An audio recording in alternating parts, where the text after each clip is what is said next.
Quite the college football slate today. Week 7, week 8, week 9. I've lost track. There's week zeros.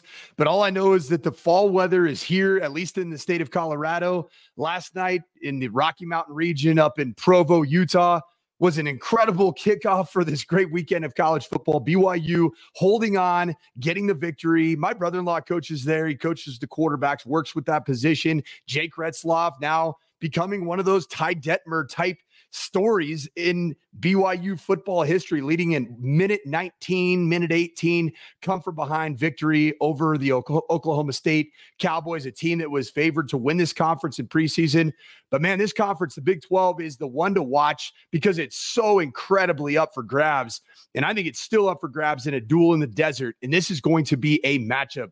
The Colorado Buffaloes, Shedeur Sanders, now with apparently a healthy Travis Hunter, a healthy Jimmy Horn Jr., are taking their show on the road. Coach Prime bringing his Buffs down to Arizona, to Tucson, against an Arizona team that won a ton of games last year, has its quarterback Noah Fifita back, one of the more fun to watch quarterbacks because of the dynamic second play abilities, and the most talented wide receiver from a size, speed, ball skill standpoint in Teteroa McMillan. Ted McMillan is must-watch TV. This is going to be a shootout. And the reason I believe it's going to be a shootout is because of how Robert Livingston, the new defensive coordinator at CU, has drastically improved this defense. He's playing a ton of man coverage. Cover one with a 4 or a 5-man hit, linebackers pressuring. There's some cover 0, but you're going to see a lot of man-to-man coverage. Why is that important? Because Noah Fifita is that type of player that loves the second play. You're going to have to cover for 7, 8, 9 seconds because he is a scrambler, a runaround thrower of the football. This is going to be must-watch TV because Shedeur Sanders and this high-flying offense, Shedeur Sanders being the best quarterback in all of college football in terms of accuracy, in terms of playmaking, in terms of winning the game when the game is on the line. I just believe that this is going to be one of those 35, 40 to 42 to 40, 45 to 42 type of a ball game. And it's going to be must-watch TV today at 2 o'clock. Hell, let's be honest, all the CU games this year have been must-watch TV, and that continues again today. But I'm excited about this quarterback duel. I'm excited to see all the playmaking on both sides of the football.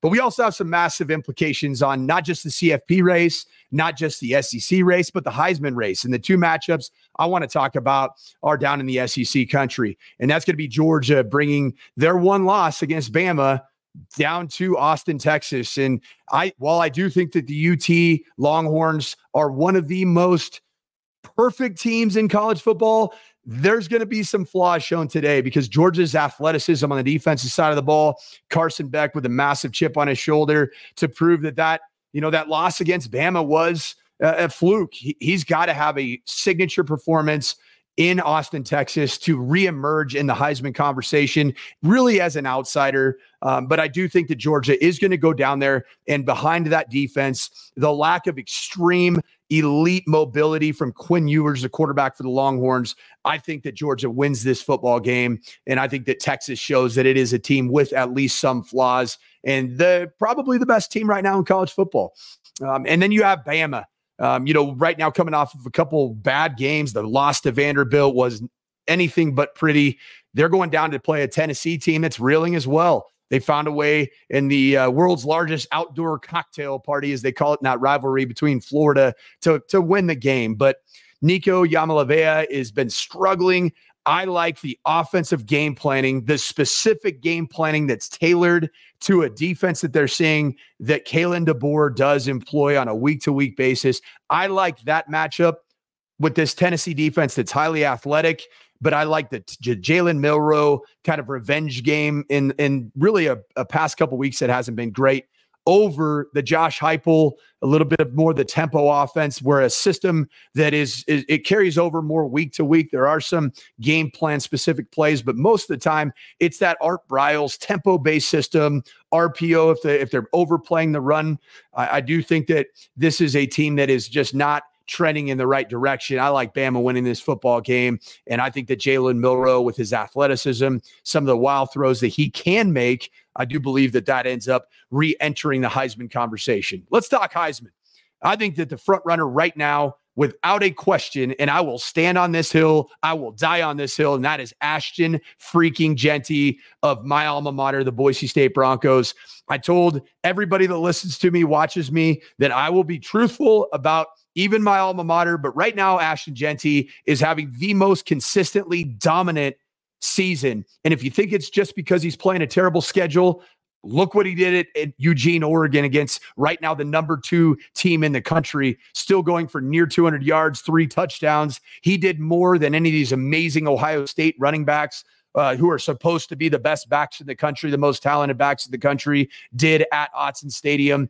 Ashton Jeanty today is the front runner for the Heisman Trophy. Who do I believe is going to reemerge potentially into that conversation as the co-leader? I think it's going to be Travis Hunter. If he has a marvelous performance down in the desert, if he does things on the offensive and defensive side of the ball that does open up the conversation that there's nobody more impactful to their team and more dominant in the game of college football and more just the best player in college football. He's doing things that nobody's ever seen. But the injury a week ago that sidelined him for 2.5, 3 quarters against Kansas State, I think it did have that arrow trending slightly down, but this is far from over. That's why we're going to play these games. It's a great Saturday. I love the fall weather is here. I can't wait to watch this slate of games. I have the Colorado Buffs winning a shootout. I've got Georgia going down to Austin and finding a way to win that football game behind its tremendous defense. Carson Beck's going to have a good football game today. And then I think Jalen Milroe reemerges as a Heisman candidate in the top 3 with Ashton Jeanty, Travis Hunter, and it would be Jalen Milroe. This is going to be a great Saturday of college football. Stay tuned on all the socials. I'll have reaction to all the different things that happened today.